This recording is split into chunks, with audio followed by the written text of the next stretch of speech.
Hello students, let us discuss question number 16 for exercise 5.2. In this question, we have to find the AP whose third term is 16 and 7th term exceed the 5th term by 12.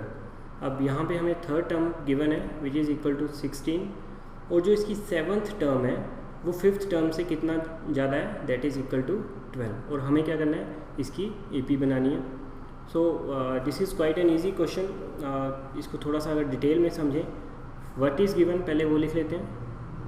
So A3 is given to us as 16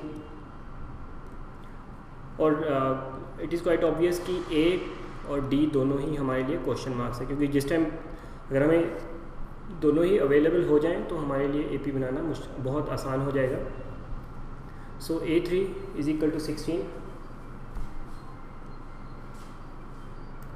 और इसमें एक और information जो हमें given है कि 7th term है जो 5th टर्म से 12 ज़्यादा है. मींस अगर मैं 7th टर्म को टर्म में से 5th टर्म को हम माइनस कर दें तो आंसर कितना आना चाहिए हमारा 12.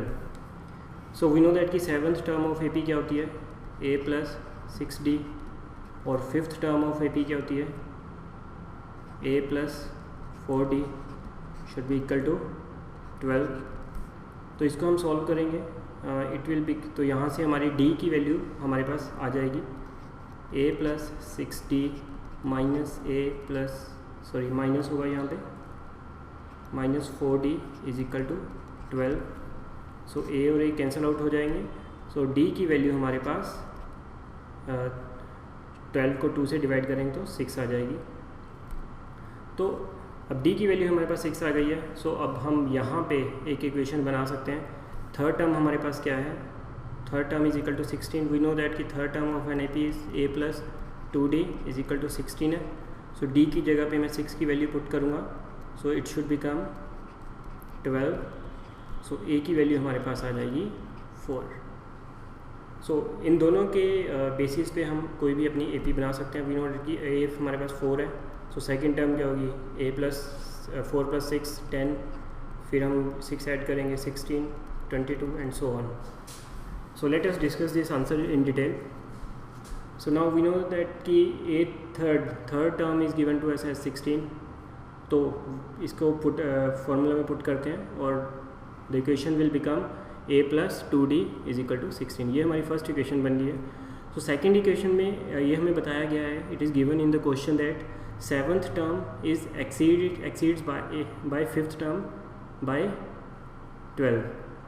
जो 7th टर्म में से अगर 5th टर्म को माइनस करें तो आंसर हमारा आना चाहिए 12. तो इसी के बेसिस पे हम इनका फॉर्मूला पुटअप करेंगे. वी नो दैट कि 7th टर्म हमारी होती है A plus 6D minus A plus 4D should be equal to 12. अब इन दोनों को सॉल्व आउट करेंगे तो ब्रैकेट खोलने पे ये साइन चेंज हो जाएंगे और A कैंसिल हो जाएगा, A माइनस A कैंसिल हो जाएगा और D की वैल्यू हम निकाल सकते हैं एज इक्वल टू 6.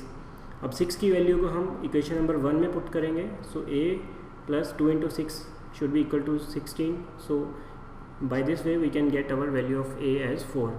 So अब हमारे पास फर्स्ट टर्म हमारी है A, उसको हम 4 बोलेंगे और उसमें 6 ऐड करते जाएंगे तो हमारी सब्सिक्वेंट टर्म्स आती जाएंगी.